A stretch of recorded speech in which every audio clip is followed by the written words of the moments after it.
I started my career in public accounting a number of years ago. It was, at that time, I felt like it was the best mesh of business and accounting. I started at a local firm here in Charlotte, North Carolina, which really focused on not just doing tax returns or audit reports, but providing their customers with the business side of taxes and implications. So I really enjoyed that. Did that for a couple years. I did my first controllership at an energy company here in the area and spent some time there. And then my next position after that was another controllership for a manufacturer, and then I was promoted to international controller for that company, and then found Deutsche.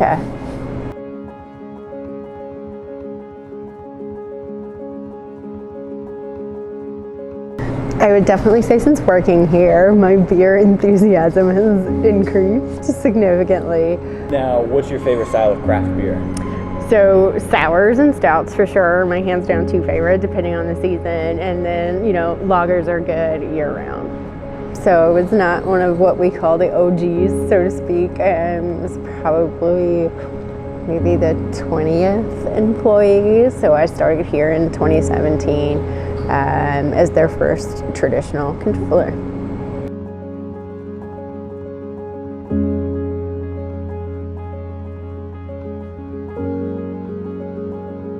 So it actually formed in our previous owner's living room. They were looking to expand and get more, actually into more of the general contracting market.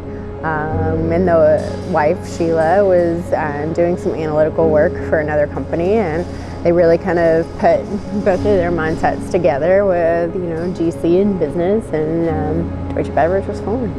People working for you and with you are very happy in their positions. Why do you think that is? That's a great question. I think that goes to a few different factors, actually. I would definitely say my management style, but I would also say it's the personal relationships that I have with each and every employee that's here.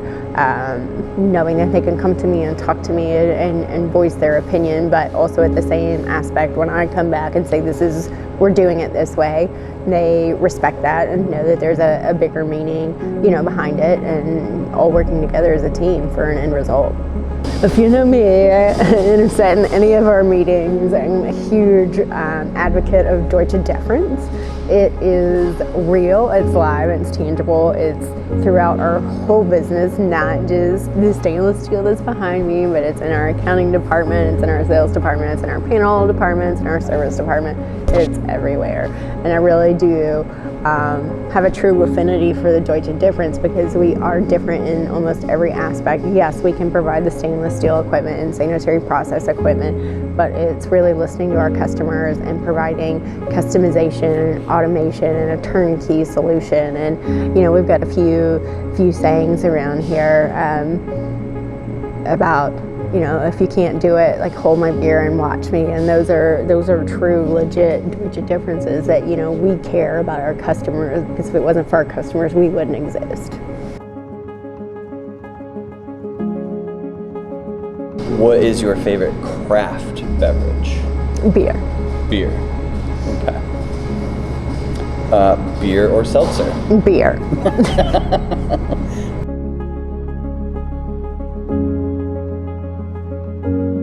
Coffee or tea? Both. Oh. Yeah. Okay. Is there a different time that you would take one over the other?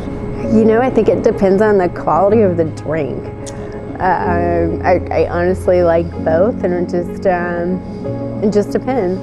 And what keeps you so driven? Fear of failure. I think that's something that's been a driver for me for a very long time, and, you know, I personally hold myself at a very high standard.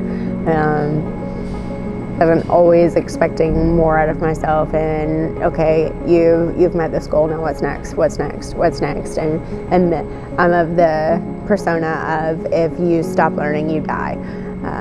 There's always something out there to learn, to improve on. We know you've done a lot of awesome things lately. What's still on your bucket list? Personally or professionally? Personally or professionally, yeah. No, I would definitely say professionally and growing Deutsche. I feel like we've only really scratched the surface. I mean, yes, we've been in business a little over 10 years, but if you're looking at a true life cycle of a company, it's not that long. And I feel like we're just now hitting our stride, so to speak, and we have a phenomenal team here today. So I would say, growing that and growing internationally as well. We are in 7 continents now, but there's a lot more territory to cover. I would say personally, definitely have some travel spots that I love to hit. What's your favorite customer-related story? Oh, so this is hilarious. So it actually involves I think you and Fred. So we're sitting in the office and we're contemplating some real marketing to-do list here, and Johnny calls Fred up, and he of course takes it. It's a customer calling in, and I hear Johnny on the other end, and he goes, "What's your swimsuit size?" And Fred's like, "Well, I'll take a large."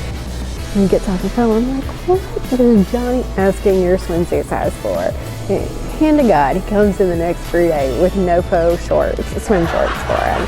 And that's the customer relations that we have and that we pride ourselves on. So if your 12-year-old self could see you now, what would she think? What's next, Marlowe? What's that next bigger picture? What are you gonna do to continue to push Deutsche? It was actually funny. I saw one of my friends posted a picture of my 12-year-old self on Facebook last night, and it's like, I recognize that girl. I recognize her. What advice would you give to other 12-year-old girls out there? That you can do anything that you put your mind to, and don't take no for an answer. Gender is not going to change why you can or can't do something. So don't let your gender hinder you. And one of our favorite sayings actually here is, if somebody says you can't do that, it's hold my beer and watch me. And that's always been my mentality, is if I put my mind to something, I can accomplish it. So I think for any other 12-year-old girl out there, keep your nose to the grindstone and keep working. You can do it. Now, if you could have dinner with 3 people, dead or alive, who would they be? Oh, okay. So dead would be Coco Chanel. She started, she was born into an orphanage and really grew an empire. As a lady in that time frame, it's amazing. She's still very much a fashion icon, I think 30 years after her death, and her legacy is carried on, and I think that's very powerful. I do think it would be awesome to have dinner with Oprah. Her energy and vibes and authenticity that she brings to interviews, and then for some entertainment, bring in Elvis and let's talk about how he changed the music industry. Where's Deutsche headed next? What's next for Deutsche? So I think what is next for Deutsche is truly educating our customers on our full capabilities. We're getting into distilleries more and more, and I'm not sure if everybody's aware of that. Expanding our extraction market and getting into smaller throughput machines with the smaller footprint, and really informing all of our customers on our true capabilities. We're very well known for brewing, we're known in coffee, we're known in extraction, but what each of those customers know that this is everything that Deutsche offers. We do see a market trend, and we just want to make sure that our customers are fully informed of all of our capabilities and all the markets that we serve.